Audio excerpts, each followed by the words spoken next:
नमस्कार दोस्तों, आज मैं आपके समक्ष एक ऐसा प्रसंग रखता हूं जिससे आपको ज्ञात होगा कि हमारे इन तथाकथित धर्मशास्त्र जो इन ब्राह्मणों ने लिखे, उनका उद्देश्य कहा तो गया है ना धर्मशास्त्र, लेकिन उनका उद्देश्य किसी धर्म का कोई जो है जिससे कि मानव का कल्याण हो, ऐसा कोई धर्म का प्रतिपादन नहीं करना था, ना ही उसका कोई प्रचार प्रसार करना था। इनको पढ़ने से ज्ञात होता है कि इनका धर्म केवल ब्राह्मण धर्म था, ब्राह्मणों द्वारा बनाया गया, स्थापित किया गया, केवल ब्राह्मणों के हितों के लिए, ब्राह्मणों के स्वार्थों के लिए ब्राह्मणों द्वारा लिखा गया दोस्तों। और ये बातें हर ग्रंथ को पढ़ने से मालूम पड़ती हैं। इसमें कहीं भी जन कल्याण की बात नहीं कही गई है, कहीं एकता और समरसता की, समता की बात नहीं कही गई है, कहीं मनुष्य को मनुष्य मानने की या इंसान को इंसान मानने की बात नहीं कही गई है। यहाँ ऊंच नीच, छुआछूत और तमाम जो है बातों को लिखते हुए इनमें लिख दिया गया है कि ब्राह्मण जो है सर्वोच्च है, ब्राह्मण ब्रह्मा का पुत्र है और ब्रह्मा ब्राह्मण है, इसलिए ब्रह्मा का पुत्र ब्राह्मण भी ब्राह्मण हुआ और वो पूजनीय है, वंदनीय है। बाकी सब जो जितनी भी जातियां हैं सब पूजा पाठ में उसी की आराधना में लगी रहें, उसे दान दक्षिणा देती रहें। तो दोस्तों ये बात मैं नहीं कहता, इनको ध्यान से पढ़ने से, चाहे वो सबसे ज़्यादा महाभारत में ही है, और ये महाभारत में से ही, क्योंकि इसके 6 पुलंद दिए बड़े बड़े विशाल, देखिए ऐसे, ये ऐसे 6 खंड हैं और इन्हीं में जो कथा कहानियाँ हैं वो उन्हीं से फिर 18 पुराण और उपपुराण बना दिए, थोड़ा थोड़ा इधर से उधर, उधर से इधर मसाला लेकर के। और दोस्तों इनके पढ़ने से महाभारत में तो ये अति हो गई है, केवल ब्राह्मण और ब्राह्मण ये केवल अपनी जो यशोगान है, अपना जो वर्चस्व है, अपनी जो सुप्रीमेसी है, उसको ब्रह्मा के द्वारा, विष्णु के द्वारा, शंकर के द्वारा, राम के द्वारा, कृष्ण के द्वारा स्थापित करते हो। तमाम सुखदेव जी, सूत जी महाराज और तो और युधिष्ठिर जी, नारद जी, भीष्म पितामह जी, इनके द्वारा कहलवाई गई हैं तमाम कथाएं, और भी बहुत हैं, वैशंपायन जी, तमाम जो इस तरह के ऋषि मुनि गढ़ हैं कि वो जो है केवल और केवल ब्राह्मणों की ही बात करते हैं और किसी कास्ट की बात नहीं करते दोस्तों। ऐसा ही मैं प्रसंग आपके सामने रखता हूं आज इस महाभारत से दोस्तों, और ये 51वां अध्याय है। तो दोस्तों इससे जो है मैं आपको ऐसी जानकारी दूंगा कि आप समझ पाएंगे दोस्तों। ये बेशक जो है कुछ हमारे आज ब्राह्मण मित्र हैं उनको बुरा लगेगा, लेकिन वो खुद भी इनको पढ़ेंगे क्योंकि उन्होंने पढ़ा नहीं है, तो उनको मालूम होगी कि किस तरह से हमारे पुरखों ने वाकई जो है ये तमाम एक पक्षीय बातें अपने लिए ही लिख रखी हैं, और उन्होंने ब्रह्मा की भी जाति बता दी कि ब्रह्मा ब्राह्मण थे। तो दोस्तों आज इस प्रसंग से आपको ये जानकारी मिलने वाली है। आपसे अनुरोध करता हूँ कि आप जो इस वीडियो को पूरा देखें दोस्तों। देखिए इसमें जो है युधिष्ठिर पूछते हैं और युधिष्ठिर कहते हैं भीष्म पितामह से, देखिए दोनों क्षत्रिय थे। अब इनके द्वारा ये कहलवाई गई हैं कैसी कैसी विचित्र बातें हैं दोस्तों। जैसे भीष्म पितामह जो है ब्राह्मणों के कोई विशेषज्ञ रहे हो, वो बताते हैं, युधिष्ठिर महाराज को बड़ी जिज्ञासा पूछते हैं। वो कहते हैं के पूज्या के नमस्कार्याम कथम वर्तेत के शुचा किमाचारम कीदृशेषु पितामह न ऋष्यते। प्रथम श्लोक, युधिष्ठिर ने पूछा पितामह संसार में कौन मनुष्य पूज्य हैं, ये बताओ पिताजी, पितामह जी, कि संसार में यानी इस विश्व में कौन लोग पूज्य हैं। देखिए ऐसे जो है भूमिका बनाई जाती है, किनको नमस्कार करना चाहिए, प्रणाम करना चाहिए, वंदन करना चाहिए, किनके साथ कैसा बर्ताव करना चाहिए, कैसे लोगों के साथ किस प्रकार का आचरण करना चाहिए, ये ऐसा करने से कोई हानि नहीं होती, ऐसा मुझे बताइए। इतने प्रश्न जो है एक साथ इस युधिष्ठिर ने कर दिए। भीष्म पितामह जो है सरसैया पर पड़े हुए हैं, तमाम बाणों से बिंधे हुए, और वो ज्ञान दे रहे हैं। देखिए भीष्म पितामह कहते हैं ब्राह्मणानां परिभव सादि अपि देवता ब्राह्मणास्तुम नमस्कृत्य युधिष्ठिरं न ऋष्यते। भीष्म जी ने कहा युधिष्ठिर ब्राह्मणों का अपमान और कोई मतलब नहीं, सीधे सीधे आ गए देखिए, ब्राह्मणों का अपमान देवताओं को भी दुख में डाल सकता है। देवताओं को, ब्रह्मा विष्णु महेश इंद्र और 33 करोड़ देव, कोई किसी को हिम्मत नहीं करनी है कि ब्राह्मणों का अपमान करे। ब्राह्मणों का अपमान अगर कोई करता है तो वो देवताओं तक को भी दुख में डाल सकता है, कष्ट में डाल सकता है।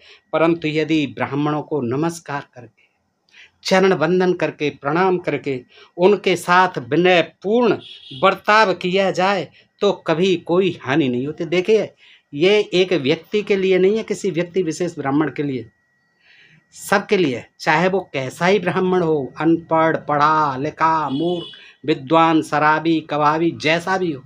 ये इसमें कहीं ऐसा नहीं है कि किसी बहुत बड़े विद्वान के लिए बात कही है, यानी साधारण से साधारण ब्राह्मण के लिए भी ये भीष्म पितामह कह रहे हैं। दोस्तों सुनिए,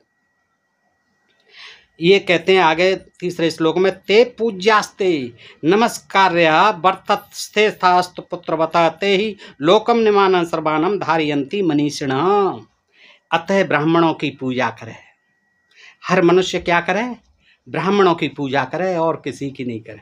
कोई भगवान नहीं, कोई ईश्वर नहीं, कोई देवी देवता नहीं, कोई माता पिता नहीं, कोई गुरु नहीं। किसकी करे पूजा? केवल ब्राह्मणों की। क्यों करे? कि ब्राह्मणों का अपमान करके अगर पूजा नहीं करेगा, चरण बंदन नहीं करेगा, नमस्कार प्रणाम नहीं करेगा तो उसको जो है दुख में डाल देगा ब्राह्मण। ये तो आम आदमी की बात है। जो ब्राह्मण अगर देवताओं से भी अपमानित किया गया तो देवताओं के भी दुख में डाल देगा। इसलिए क्या करना है? युधिष्ठिर महाराज कान खोल के सुनो। अतः ब्राह्मणों की पूजा करे। ते पूज्यास्ते नमस्कार्या, यानी अतः ब्राह्मणों की पूजा करे, ब्राह्मणों को नमस्कार करे, उनके प्रति वैसा ही बर्ताव करे जैसा सुयोग्य पुत्र अपने पिता के प्रति करता है। ऐसा ही करे, अपना पिता माने, कोई भी हो, अपने पिता के साथ जैसा एक योग्य पुत्र करता है वैसा ही बर्ताव करे ब्राह्मण के साथ। क्योंकि मनीषी ब्राह्मण इन सब लोगों को धारण करते हैं, तीनों लोगों को, सभी लोगों को यही अपने कंधों पर ढोते हैं, इन्हीं कंधों पर रहते हैं ब्राह्मणों के कंधे पर तीनों लोग, इसलिए इनको नमस्कार करें। आगे कहते हैं, ब्राह्मण समस्त जगत की धर्म मर्यादा का संरक्षण करने वाले सेतु के समान है, ब्रिज के समान है। सारे धर्म का यही, मर्यादा का यही संरक्षण करते हैं। ये धन का त्याग करके प्रसन्न होते हैं। देखिए, ये इन्हें धन नहीं चाहिए बिल्कुल भी, ये तो धन का त्याग कर देते हैं और प्रसन्न होते हैं और वाणी का संयम रखते हैं, कोई बकबक नहीं करते। देखिए क्या उल्टी ज्ञान दे रहे हैं भीष्म पितामह। धन के लिए धन का त्याग करके, इसमें सारे दान दक्षिणा जप तप करने के बाद, कहीं श्राद्ध, कहीं जन्म कुंडली, कहीं जन्म पत्री और कहीं जन्म के संस्कार, कहीं गर्भाधान संस्कार, कभी मृतक संस्कार, सारे संस्कारों में धन चाहिए। और भीष्म पितामह कह रहे हैं ये धन का त्याग करते और धन का त्याग करके बड़े प्रसन्न होते हैं और वाणी का संयम रखते हैं। ये किसी, और वैसे दुर्वासा को तुरंत साप, परशुराम को देखो सबको काट डाला, कितना वाणी पर ये है, दुर्वासा साप दे देते थे, इतनी वाणी बोली रामचंद्र जी से, कितना देखिए संवाद हुआ। तो ये सब जो है बड़ी बकबक करते थे, क्रोध करते थे, दुर्वासा आदि हाल साप दे देते थे। और ये कह रहे हैं ये वाणी का संयम रखते हैं। वे समस्त भूतों के लिए यानी समस्त प्राणियों के लिए रमणीय, उत्तम निधि, दृढ़ता पूर्वक व्रत का पालन करने वाले यही लोकनायक हैं, शास्त्रों के निर्माता हैं। इनके ये शास्त्रों के निर्माता हैं। अब इन शास्त्रों के निर्माता होकर के किसी का क्या कल्याण हो रहा है, इससे किसी का क्या पेट भर रहा है? पेट भर रहा है तो आपका ही तो भर रहा है महाराज हैं। और परम यशस्वी हैं ब्राह्मण, सारे परम यशस्वी, शास्त्रों के लेखक हैं, लोक के नायक हैं ये। दोस्तों, ये मैं आजकल के ब्राह्मणों के लिए तो शायद नहीं लिखा है, इसलिए मैं समझता हूँ कि आप लोगों को भी पढ़ना चाहिए कि हमारे पुरखे जो है क्या क्या लिख गए। देखिए, आज जो है सब समान है, क्या ब्राह्मण, क्या शूद्र, क्या क्षत्रिय, लेकिन इन्हीं के कारण जो है आपस में आज भी ऊंच नीच, छुआछूत, जातगत विद्वेष फैला हुआ है दोस्तों। और इसीलिए कहा गया कि इस महाभारत को तो घर में मत रखो, नहीं लड़ाई झगड़े होते, महाभारत होता है ताकि लोग जो है इनको पढ़ पढ़ करके कुछ सोचने और समझने नहीं लग जाए, कहीं उनका विवेक जो है जागृत नहीं हो जाए। और खैर दोस्तों, मैं तो बचपन से ही पढ़ रहा हूँ, मैं तो पढ़ पढ़ के जो है अंडरलाइन करता रहता था, और आज मौका मिला तो आपको भी ये चीज़ें बता रहा हूँ। देखिए, यानी कहने का तात्पर्य है इससे ये नहीं है कोई ग्रंथ आपको लिखने थे, आप धर्माचार्य थे, सब कुछ ठीक था, तो आम जनता की भलाई के लिए लिखना था।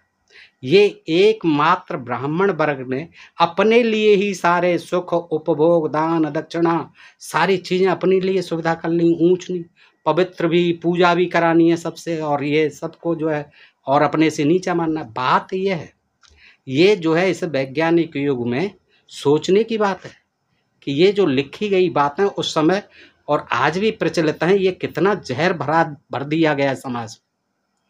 आगे कहते हैं, सदा तपस्या ही उनका धन है।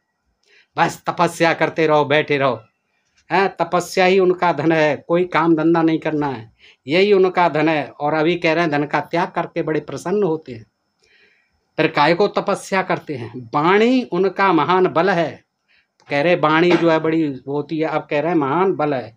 वे धर्मों की उत्पत्ति के कारण है, ये धर्म जितने भी हैं उत्पन्न हुए उन्हीं के कारण हैं। धर्म के ज्ञाता हैं और सूक्ष्मदर्शी हैं, हाँ, सूक्ष्म से सूक्ष्म चीज़ों को देखते हैं।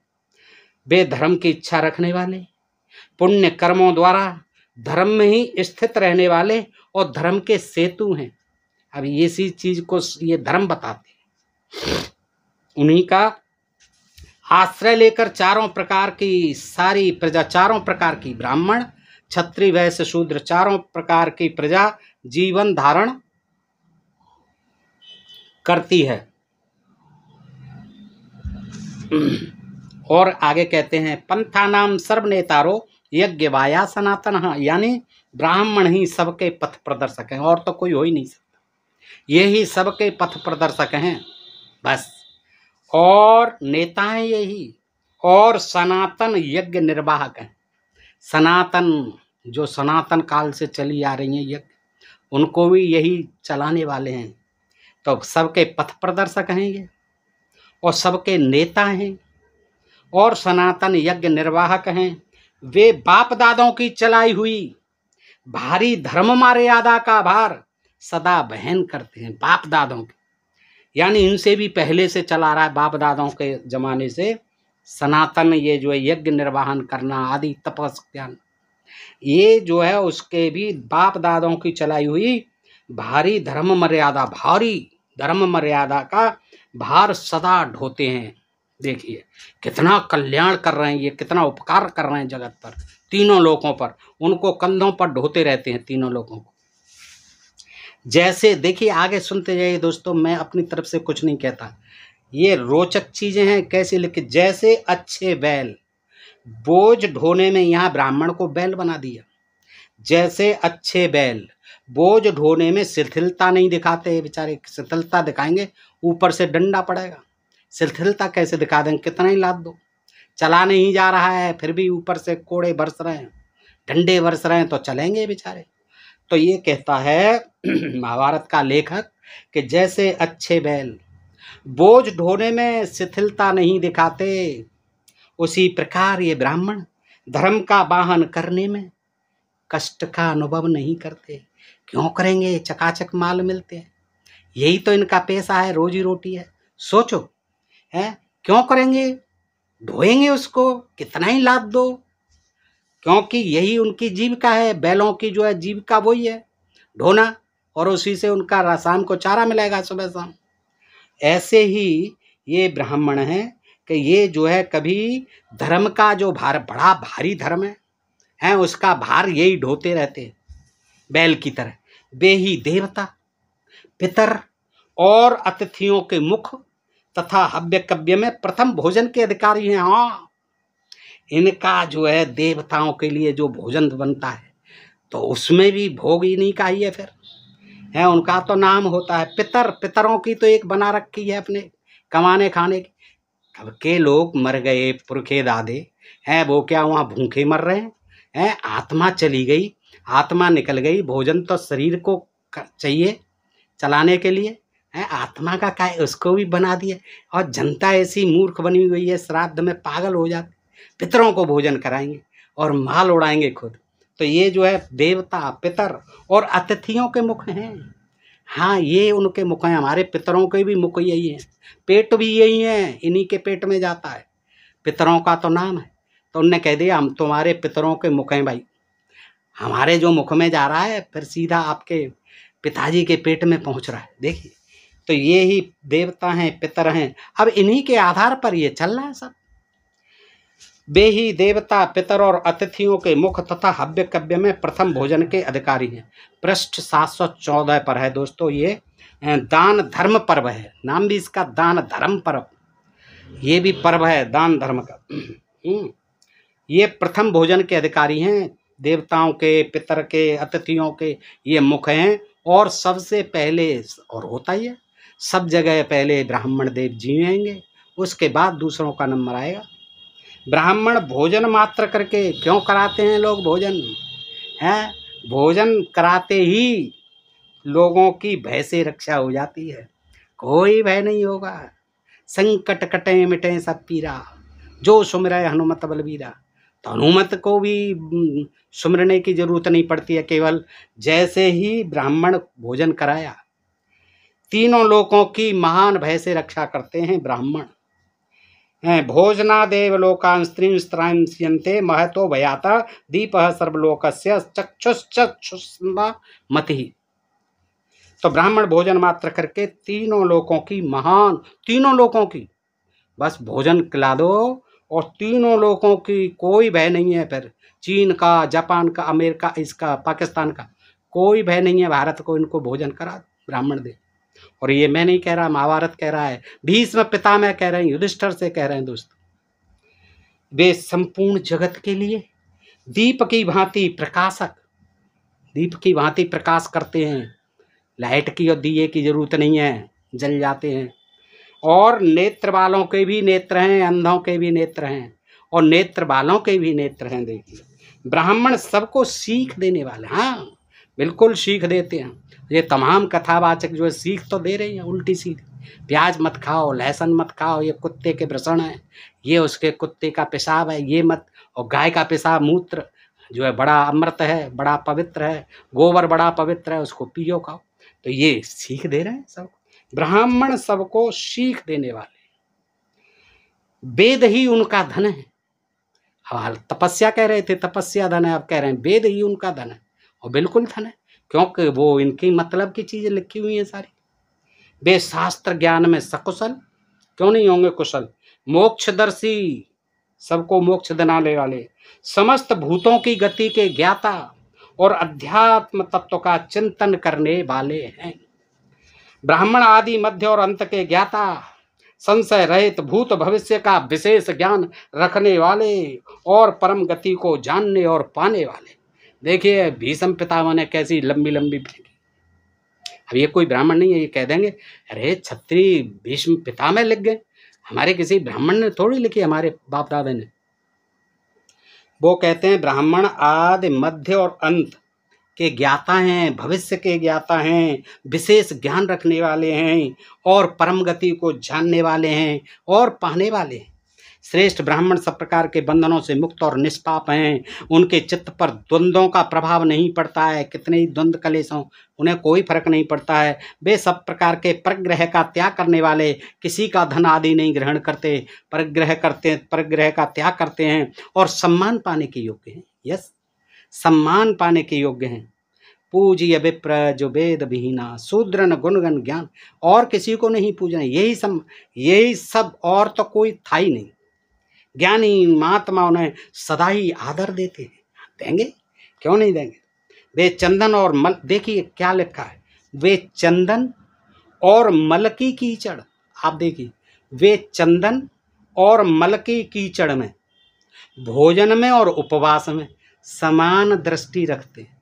अब इस लेखक को पूछो ज्यादा चढ़ गई थी तुझे, क्या बकवास चीजें लिख दी हैं, और वो भी ब्राह्मणों के लिए।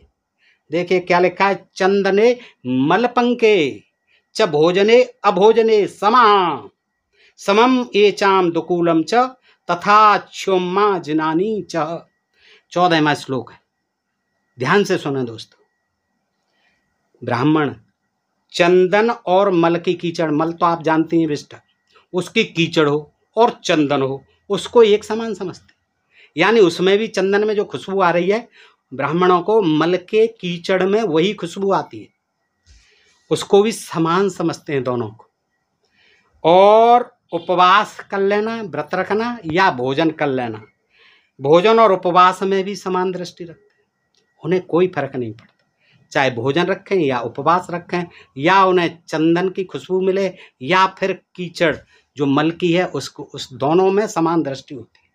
यानी कहने का मतलब है उन्हें कोई परेशानी नहीं है इसमें, ये बहुत दिनों तक बिना खाए रह सकते हैं, बिल्कुल रह सकते हैं, 10-10 हजार साल तक जो है हवा खा के तप करते रहते थे। और अपनी इंद्रियों को संयम में रखकर स्वाध्याय करते हुए शरीर को सुखा सकते हैं। ब्राह्मण अपने तपोबल से जो देवता नहीं है उसे भी देवता बना सकते हैं। देखिए ये करामात है, ये है जादूगरी का खेल। जो देवता नहीं है आज तक तो किसी को बनाया नहीं है, सबको राजाओं को चांडाल बना दिया, हरिश्चंद्र जैसे राजाओं को, त्रिशंकु जैसे राजाओं को, सत्यव्रत जैसे राजाओं को चांडाल बना दिया। इन्होंने किसको देवता नहीं है उसको जो है देवता बना दिया, ये कहते हैं। देखिए क्या कारीगरी है, चाहे जैसे देवता बना दें, चाहे जैसे चांडाल बना दें, चाहे जैसे असुर बना दें, चाहे जैसे राक्षस दैत्य दस्यु बना दें, है पावर। और चाहे जैसे भस्म कर दें। ब्राह्मण अपने तपोबल से जो देवता नहीं है उसे भी देवता बना सकते हैं। यदि भी क्रोध में भर जाएं तो देवताओं को भी देवत्व से भ्रष्ट कर सकते हैं, बिल्कुल कर सकते हैं, सब कुछ कर सकते हैं। देवता उनके क्या आगे बेचे, ये भूमि के देवता हैं, भूमिदेव, भूदेव, महीश्वर, दूसरे दूसरे लोक और लोकपालों की ये रचना कर सकते हैं, बिल्कुल कर सकते हैं, दूसरे लोगों की रचना कर सकते हैं। उन्हीं महात्माओं के शाप से समुद्र का पानी पीने योग्य नहीं रहा। आप सुनते जाइए दोस्तों, कितना ज्ञान था भीष्म पिता ब्राह्मणों के बारे में, क्षत्रिय होते हुए। वो कह रहे हैं इन्हीं महात्माओं, इन्हीं ब्राह्मण महात्माओं के शाप से समुद्र का पानी खारा हो गया। कैसे खारा हो गया था दोस्तों? अगस्त जी पी गए, देवताओं के कहने पर। राक्षस रहते थे उसमें, पाताल में, स्वर्ग, इसी में, समुद्र में। उनको जो है वो दिन में मार के रात में आते थे, निकल के देवताओं को मार के चले जाते थे। देवताओं की नाक में दम भर दी। ब्रह्मा जी के पास गए, ब्रह्मा जी ने बताया कहाँ चले। तब उन्होंने, सभी देवताओं ने इकट्ठे होकर के अगस्त जी के पास आए। अगस्त जी से कहा महाराज ऐसा करो, इसे सुखा दो, आप तो पी जाओ इसे। तो उन्होंने जो है देर की नहीं, चलो भाई, उन्होंने जो अंजुलि भरी और पी गए। तो आप समझो कि जो समुद्र को पी जाएगा तो फिर उसे जो है मूत्र विसर्जन भी तो करना है। अब उन्होंने मूत्र विसर्जन करना था तो वो फिर समुद्र में वापस आया, जब दैत्यों को मार दिया, जब राक्षसों। तो इसलिए क्या है, वो पहले मीठा था समुद्र का पानी, लेकिन अगस्त जी द्वारा पिए जाने पर, मूत्र बन जाने पर वो जो है कैसा हो गया, फिर खारा। ये कहानियां हैं दोस्तों, मैं नहीं कह रहा, ये सब इन्हीं में लिखी हुई हैं। तो खारा हो गया और इसके ऊपर वीडियो भी बनाया हुआ है मैंने। तो देखिए आगे कहते हैं, उन्हीं महात्माओं के शाप से समुद्र का पानी पीने योग्य नहीं रहा। युधिष्ठिर सो तो नहीं गए, ध्यान से सुनो। उनकी क्रोधाग्नि दंडकारण्य में आज तक शांत नहीं हुई है। दंडकारण आज भी जल रहा है। दंडकारण जिसमें रामचंद्र जी रहे थे, जिसमें जो है उसका सीता के, उसके शूर्पणखा के नाक कान काटे थे, रावण ले गया था पंचवटी से। तो ये जो है आज तक दंडक वन जल रहा है। वे देवताओं के भी देवता, कारण के भी कारण और प्रमाण के भी प्रमाण हैं। देवताओं के देवता, कारण के भी कारण और प्रमाण के भी प्रमाण हैं। भला कौन मनुष्य बुद्धिमान होकर भी ब्राह्मणों का अपमान करेगा? कोई जानबूझ करके, कोई ऐसा मूर्ख ही होगा जो ऐसे ब्राह्मणों का अपमान करेगा, हैं? कोई भला आदमी नहीं कर सकता, कोई बुद्धिमान आदमी पंगा नहीं लेगा अपमान करके। ब्राह्मणों में कोई बूढ़े हों या बालक, सभी सम्मान के योग्य हैं। ये ध्यान से सुनते जाइए। यही मनुस्मृति में लिखा है, यही सब ग्रंथों में लिखा है। और कहते हैं कि मिलावट कर दी अंग्रेजों ने, मिलावट कर दी जो मुगलों ने, इस मुसलमानों ने, ये सारी चीज़ें मिलावट कर दी, यहाँ भी मिलावट कर गए। देखिए वही चीज़ें जो मनुस्मृति में कि ब्राह्मण में कोई बूढ़े हो या बालक सभी सम्मान के पात्र हैं और कोई सम्मान के पात्र नहीं। 7,000 जातियाँ बिल्कुल बेकार हैं, कोई सम्मान के पात्र नहीं सिवाय ब्राह्मणों के, चाहे वो बूढ़े हों या बालक। ब्राह्मण लोग आपस में तप और विद्या की अधिकता देखकर एक दूसरे का सम्मान कर। ब्राह्मण दूसरे का सम्मान नहीं करते, केवल जो ब्राह्मण है बस उसका जो सीनियर है या जूनियर है, उसमें कितने वेद पढ़े हैं, उसने कितना तप किया है, उसको देख करके वो प्रणाम और नमस्कार आदर करते हैं, सम्मान करते हैं, और किसी का करने का कोई मतलब ही नहीं है। आगे कहते हैं विद्याहीन ब्राह्मण भी देवता के समान, ऐसे ही नहीं लिख दिया मनुस्मृति में, ऐसे ही नहीं लिख दिया तुलसीदास ने, पूज्य विप्र जो वेद विहीना। ये महाभारत से ही लिए गई हैं ये सारी चीज़ें। और भीष्म पिता मैंने ज्ञान दिया है दोस्तों कि विद्याहीन ब्राह्मण भी देवता के समान, देखिए, और परम पवित्र पात्र माना गया, परम पवित्र होता है। अनपढ़ ब्राह्मण भी, निरक्षर ब्राह्मण भी, विद्याहीन ब्राह्मण भी देवता के समान है और पवित्र, बिल्कुल पवित्र है। फिर जो विद्वान है उसके लिए तो कहना ही क्या है, जो 4 वेद पढ़ा है, 3 वेद पढ़ा है, 2 वेद पढ़ा है, 1 वेद पढ़ा है, ये शास्त्र पढ़ा है, महाभारत आदि, रामायण गीता, तो उसका तो फिर कहना ही क्या है। वह महान देवता के समान है और भरे हुए महासागर के समान सद्गुण संपन्न है। ब्राह्मण विद्वान हो या अविद्वान, इस भूतल का महान देवता है। देखिए बार बार कह रहा, चाहे कैसा ही हो, ब्राह्मण विद्वान हो या मूर्ख हो, अविद्वान हो, इस भूतल का यानी पृथ्वी पर वही सबसे महान देवता है, जिसे महीदेव, भूदेव, महीश्वर कहते हैं।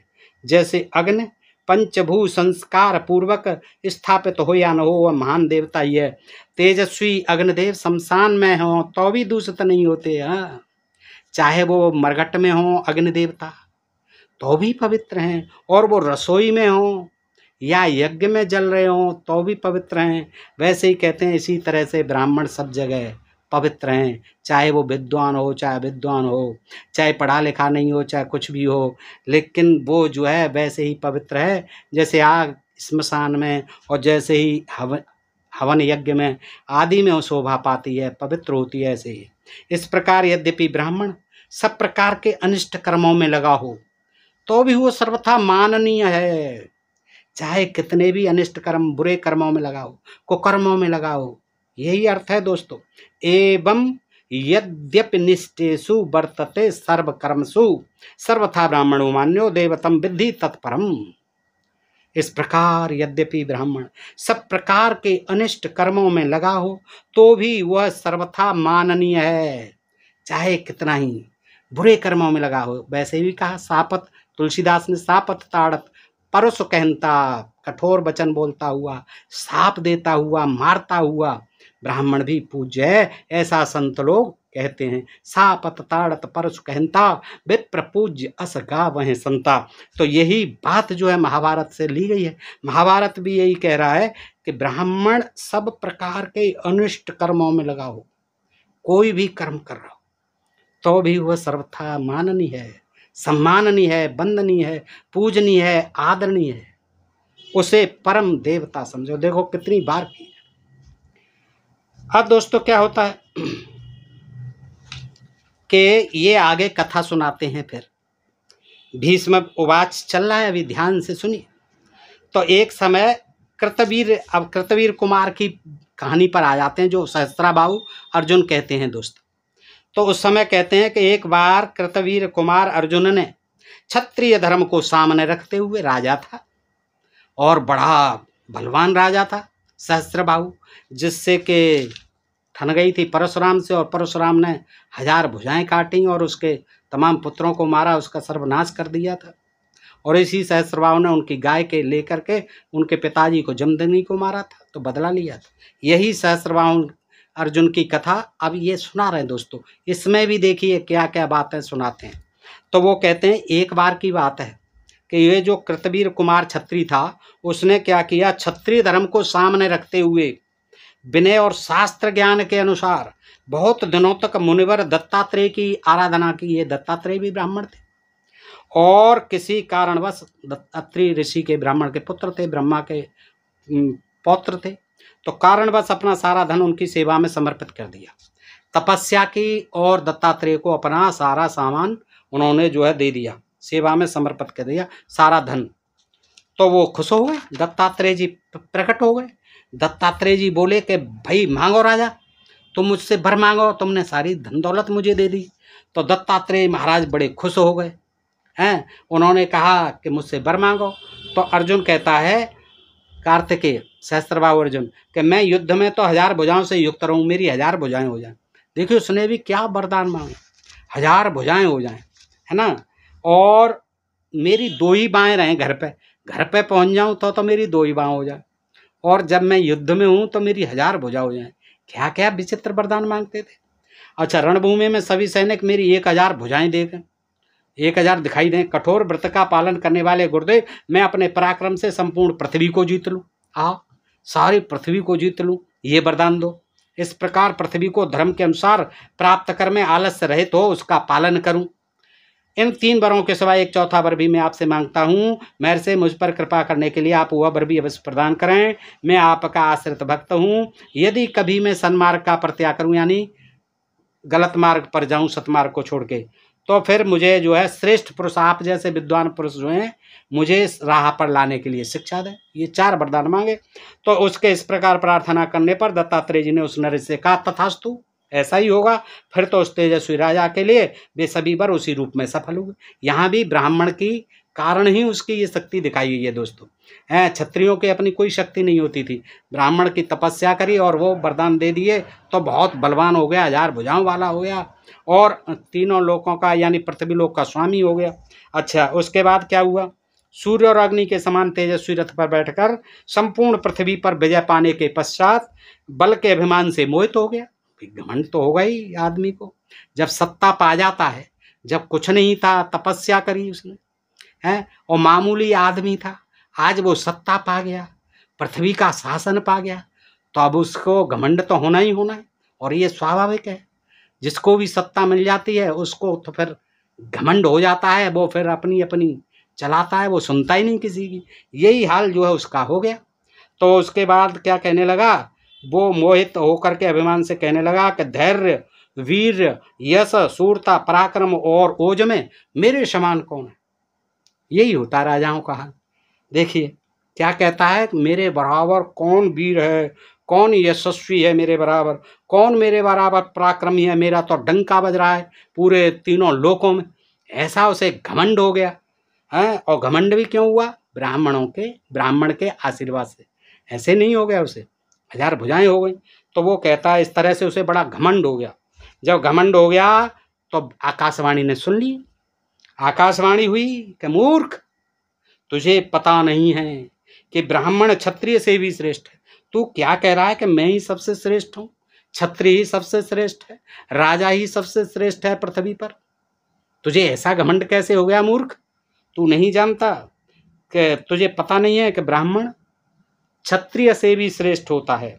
ब्राह्मण की सहायता से ही क्षत्रिय इस लोक में प्रजा की रक्षा करता है। नहीं राजा की क्या, राजा किस लायक है, राजा के क्या बस की, जो कि 3 लोकों का जो है राज काज संभाल ले, प्रजा को संभाल ले। ये सब ब्राह्मणों की मदद से ही कर सकता है। आकाशवाणी हुई तो कार्तवीर अर्जुन कहता है आकाशवाणी को सुन के, मैं प्रसन्न होने पर, तू क्या बकबक कर रही है आकाशवाणी, मैं अगर प्रसन्न हो जाऊं तो मैं सृष्टि की रचना कर सकता हूं, और अगर मैं कुपित हो जाऊं तो मैं सृष्टि का नाश कर सकता हूं। मन, वाणी और क्रिया द्वारा, मन, वचन और क्रिया द्वारा कोई भी ब्राह्मण मुझसे श्रेष्ठ नहीं है। ये क्षत्रिय और ब्राह्मणों के संघर्ष जो है प्रारंभ से ही चलते आए दोस्तों, और सब जगह मिलते हैं। यहाँ देख लीजिए महाभारत में कार्तवीर अर्जुन का और ब्राह्मणों का, क्षत्रियों का ब्राह्मणों का। ये देखिए क्या कहता है, ब्राह्मण मुझसे कोई श्रेष्ठ नहीं है किसी भी बात। इस जगत में ब्राह्मण की ही प्रधानता है, वह कथन पूर्व पक्षी पूर्वाग्रह से ग्रस्त। ये बनावटी बातें हैं, पूर्व पक्ष है ये सब, कि ब्राह्मणी इस धरती पर प्रधानता उसकी, वही सबसे सुपर है। इस जगत में ब्राह्मण की ही प्रधानता है, यह कथन पूर्व पक्ष है। ये सब जो है उनकी अपने पक्ष में की हुई बात है। क्षत्रिय की श्रेष्ठता ही उत्तर या सिद्धांत पक्ष है। आपने ब्राह्मण, आकाशवाणी से कह रहा है, आपने ब्राह्मण और क्षत्रिय दोनों को प्रजा पालन रूपी हेतु से युक्त बताया है, परंतु उनमें यह अंतर देखा जाता है। असल में प्रजा का पालन क्षत्रिय ही करता है। ब्राह्मण क्षत्रियों के, ब्राह्मण क्या रहते हैं, ब्राह्मण तो खुद क्षत्रियों के आश्रित रहकर जीविका चलाते हैं। सारी बातें क्षत्रिय, देखिए कह रहा है क्षत्रियों की तरफ से, क्षत्रियों का प्रतिनिधि बन करके है ये कहता है सहस्त्रबाहु अर्जुन। क्या कहता है, आकाशवाणी से कह रहा है कि ब्राह्मण क्षत्रियों के हैं कैसे प्रजा का पालन करते हैं, कि राजा लोग जो है, क्षत्रिय लोग जो है, ब्राह्मणों की सहायता से ही प्रजा का पालन करते हैं। ऐसा आकाशवाणी ने कहा तो कहता है कि ब्राह्मण तो खुद क्षत्रियों के आश्रित रहकर जीविका चलाते हैं। ब्राह्मणा संसृतः छत्रम न छत्रम ब्राह्मणाश्रितम श्रुत्रावरम्भोपदा ब्रप्राह खादन्ति क्षत्रियान भुवे। 17वां श्लोक, पृष्ठ 717। दोस्तों यह है दान धर्म पर्व। तो क्या कहता है सहस्त्रबाहु अर्जुन आकाशवाणी से, कि ब्राह्मण क्षत्रियों के आश्रित रहते हैं, भरोसे रहते हैं और अपनी जीविका चलाते हैं, किंतु क्षत्रिय कभी ब्राह्मण के आश्रय में नहीं रहता, ब्राह्मण के ऊपर डिपेंड नहीं रहता। वेदों के अध्यापन के ब्याज से जीविका चलाने वाले, हाँ, वेदों के पढ़ाने से अपनी आजीविका चलाने वाले ब्राह्मण इस भूतल पर क्षत्रियों के ही सहारे भोजन पाते हैं। श्रुता ब्रह्मोपदा विप्रा खादंती क्षत्रियान भूय। हैं, वेदों के अध्ययन करने कराने से और उसकी जीविका चलाने से ब्राह्मण इस भूतल पर क्षत्रियों के ही सहारे भोजन पाते हैं। और दोस्तों ये मैं नहीं कह रहा, महाभारत कह रहा है, इसका लेखक कह रहा है। प्रजा पालन रूपी धर्म क्षत्रियों पर ही अविलंबित है। प्रजा पालन धर्म होता है राजा का, क्षत्रिय का, तो और वो किस पर है, राजाओं पर निर्भर है, क्षत्रियों पर निर्भर है। क्षत्रिय से ही ब्राह्मणों को जीविका प्राप्त होती है, क्षत्रियों से ही ब्राह्मणों को जीविका प्राप्त होती है। ब्राह्मणों की जीविका क्षत्रिय ही चलाते थे।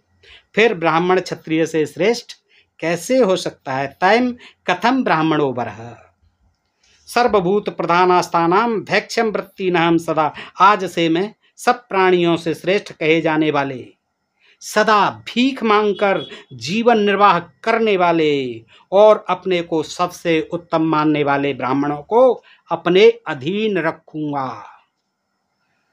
आकाशवाणी से कह दिया कि आज से, आकाशवाणी सुन ले, मैं जो सब प्राणियों में अपने को श्रेष्ठ कहते हैं और सदा भीख मांगकर जीवन निर्वाह करते हैं और अपने को सबसे उत्तम मानते हैं, सर्वोच्च मानते हैं, उन ब्राह्मणों को मैं अब अपने अधीन रखूंगा।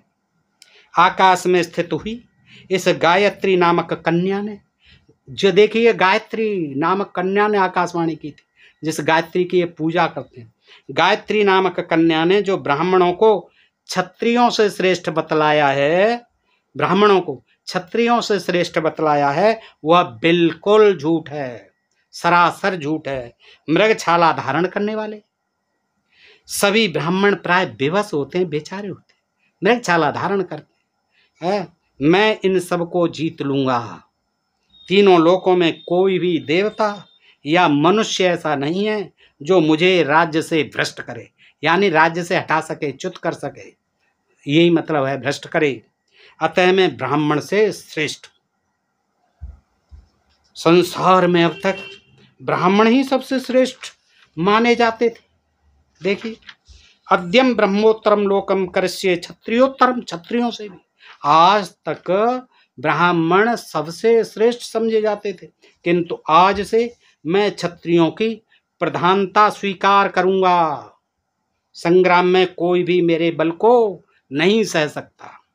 अर्जुन की यह बात सुनकर निशाचरी भी भयभीत हो गई। तदनंतर अंतरिक्ष में स्थित हुए वायु देवता ने कहा।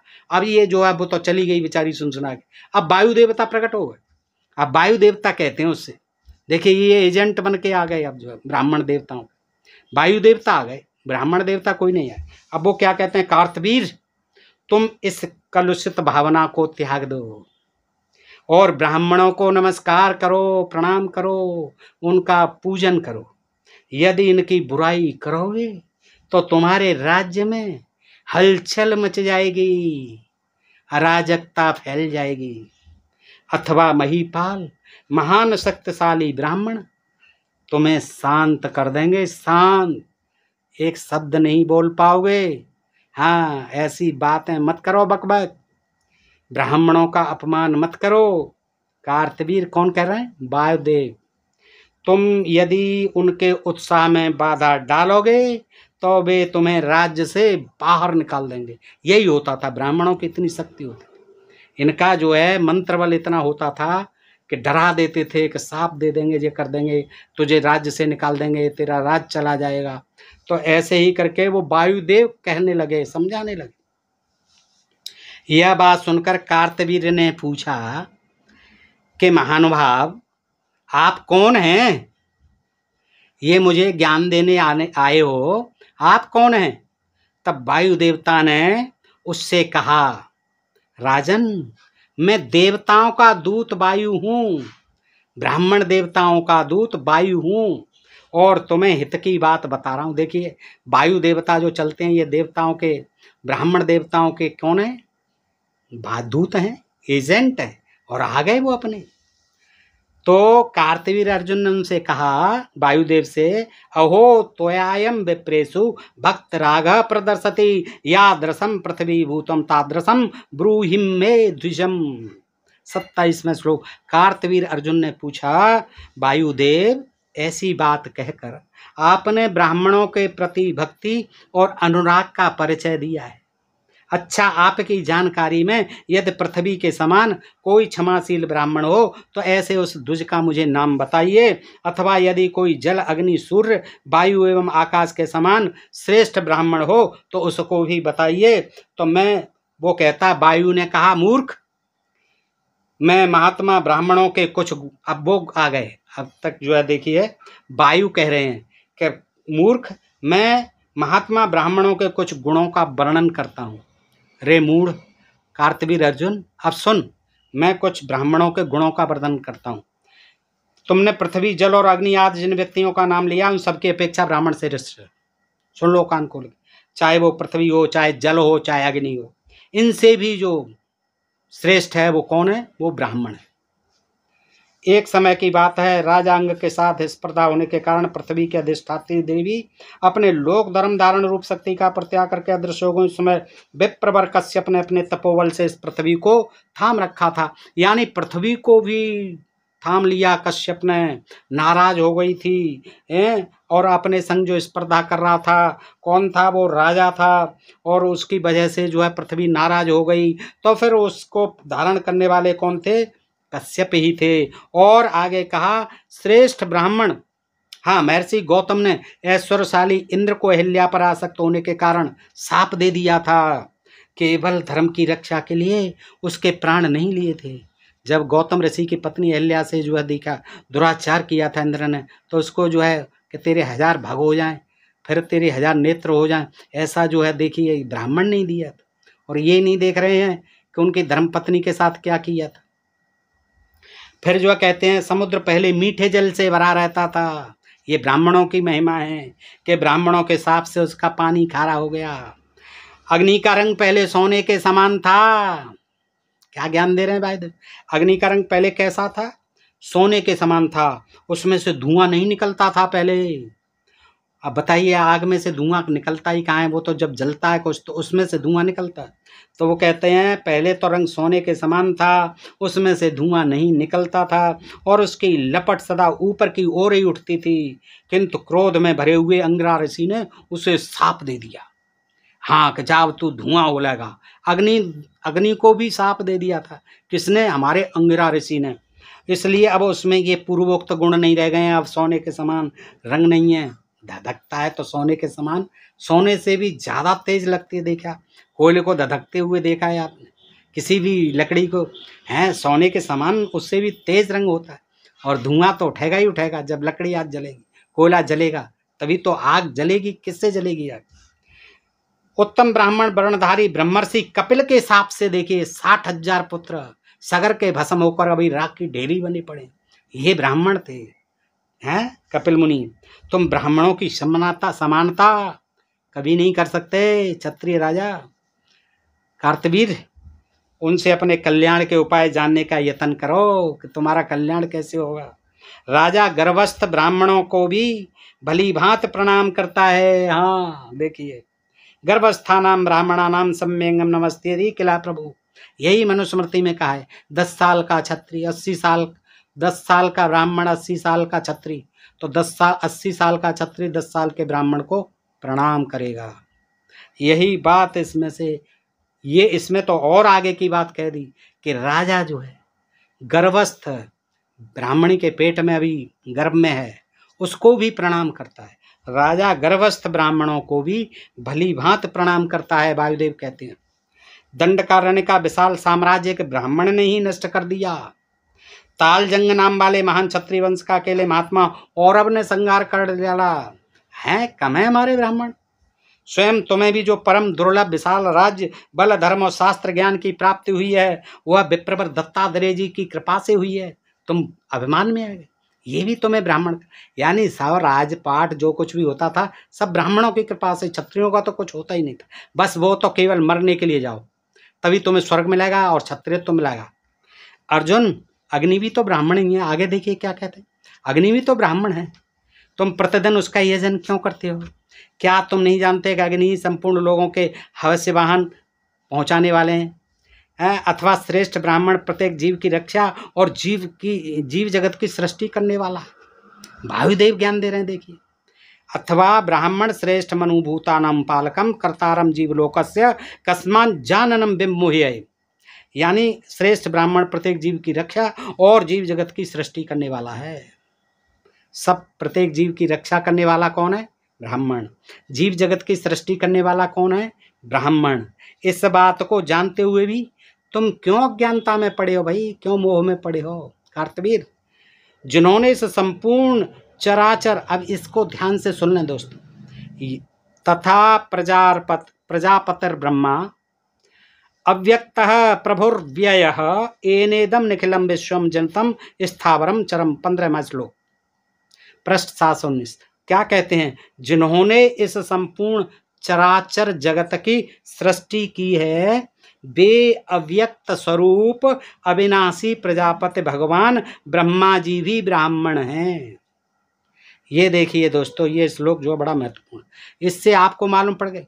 हम लोग समझते थे कि भगवान की कोई जाति नहीं होती, भगवान जो है ब्रह्मा हो चाहे विष्णु हो, इनको मानते हैं लोग हैं, तो इनकी क्या जाति है? लेकिन साफ लिखा हुआ है, ब्रह्मा की जाति ब्राह्मण, विष्णु की जाति ब्राह्मण है, महादेव जी की जाति अनहार। वो आदिवासियों के देवता थे, भूत भव लगाने वाले, सर्पों को लपेटने वाले, नागों के जो नाग जाति थी उसके जो है इष्ट देव थे। ऐसा जो है वेदों में, इन्हें में पुराणों में मिलता है का नहीं, इन्हीं के धर्मशास्त्र। तो दोस्तों देखिए, इससे कहा कि जिन्होंने इस संपूर्ण, ये वायुदेव ज्ञान दे रहे हैं और भीष्म पितामह बता रहे हैं युधिष्ठिर को कि जिन्होंने इस संपूर्ण चराचर जगत की सृष्टि की है, वे अव्यक्त रूप अविनाशी प्रजापति भगवान ब्रह्मा जी भी ब्राह्मण ही हैं। कुछ मूर्ख मनुष्य ब्रह्मा को भी अंड से उत्पन्न मानते हैं। हाँ, और लिखा हुआ खुद नहीं अंडे से पैदा हुए, और ये कह रहे हैं इसमें अंड जातम तो ब्राह्मणम केचितम चिंतम पंडिता अंडाद भिन्नाद बब्रम शैला दिशो अम्ब पृथ्वी दिवम। ये कह रहे हैं कुछ मूर्ख मनुष्य ब्रह्मा जी को भी अंडा से निकला हुआ पैदा हुआ मानते हैं। उनकी मान्यता है, वो ये कहते हैं कि फूटे हुए अंडे से पर्वत दिशाएं जल पृथ्वी और स्वर्ग की उत्पत्ति हुई है। महाराज वेद व्यास जी ने तुमने ही तो लिखा है, सब अंडे से ही लिखा है, सारी चीज़ें अंडे से ही पैदा हुई। और इसमें कह रहे हैं वे मूर्ख लोग हैं जो ब्रह्मा जी को अंडे से पैदा हुआ बताते हैं। परंतु ऐसा नहीं समझना चाहिए, क्योंकि जो अजन्मा है वह जन्म कैसे ले सकता है। फिर भी जो उन्हें अंडज कहा जाता है ब्राह्मण ब्रह्मा को, उसका अभिप्राय यूँ समझना चाहिए, यद्यपि उनके माता पिता का कोई पता नहीं था और इसीलिए कह देते हैं कि ब्राह्मण जो है ब्रह्मा के पुत्र हैं, मुख से निकले हैं। अब जब ब्रह्मा के मुख से निकले हैं तो शूद्र भी तो, क्षत्रिय भी तो और वैश्य भी तो उन्हीं के अंग से निकले हैं, तो इनको ब्राह्मण मानने में क्या आपत्ति है? इनको क्यों शूद्र कहा, क्यों क्षत्रिय कहा, क्यों वैश्य कहा? अरे ब्राह्मण मुख से निकले हुए तुम्हारे पिताजी ब्राह्मण हैं, फिर तो सबके ही पिताजी ब्राह्मण होने चाहिए और सभी फिर ब्राह्मण ही होने चाहिए। केवल ये कहाँ लिखा है कि मुंह से निकला हुआ ही ब्राह्मण होगा और पैर से निकला हुआ शूद्र हो जाएगा? ये क्यों लिखा है आपने? इसका अभिप्राय यूँ समझना चाहिए, महाकाश ही यहाँ अंड है, उससे पिता में प्रकट हुए हैं, इसलिए वे अंडज हैं। तो दोस्तों इस प्रकार की बातें हैं। आपने ये प्रसंग सुना और आप बताइए कि ये प्रसंग कैसा लगा आपको दोस्तों, कमेंट करके बताइए। मेरा प्रयास आपको कैसा लगता है दोस्तों? मैं अपनी तरफ से कोई बात नहीं कहता, लेकिन ये जो बातें लिखी हुई हैं आज इनकी कोई प्रासंगिकता नहीं है, कोई इनका जो है तर्कसम्मत जो है आधार नहीं है, कोई विवेकशील आधार नहीं है, कोई इनका वैज्ञानिक चिंतन नहीं है दोस्तों। ये बेसिर पैर की बातें हैं और केवल ब्राह्मणों द्वारा अपने को सुप्रीम, अपने को सर्वोच्च सिद्ध करने के लिए और अपनी आजीविका चलाए रखने के लिए ये कथा कहानियाँ जो है इन कथित धर्मशास्त्रों में लिखी हुई हैं दोस्तों। इनको पढ़ करके बड़ा अफसोस होता है कि ये हमारा कैसा ज्ञान था, कैसा हमारा ये विज्ञान था, कैसा ये हमारा धर्म था कि जिसमें एक जाति ने अपने वर्चस्व के लिए सारी बातें एक तरफा लिख मारी हैं दोस्तों। क्या क्षत्रिय हो, क्या वैश्य हो, क्या शूद्र हो, उनको सबको अपना कृपा पात्र और अपना दास बना करके रख छोड़ा है इन तथाकथित धर्मशास्त्र। तो दोस्तों आपको अगर अच्छा लगा हो ये प्रसंग, अपने मित्रों को भी अधिकाधिक शेयर करें, अपने प्रिय चैनल ढोल में पोल को सब्सक्राइब करते रहें। आज के लिए इतना ही। सुनने के लिए आप सब मित्रों का हृदय से आभार, नमस्कार, जय भारत, जय इंडिया दोस्तों।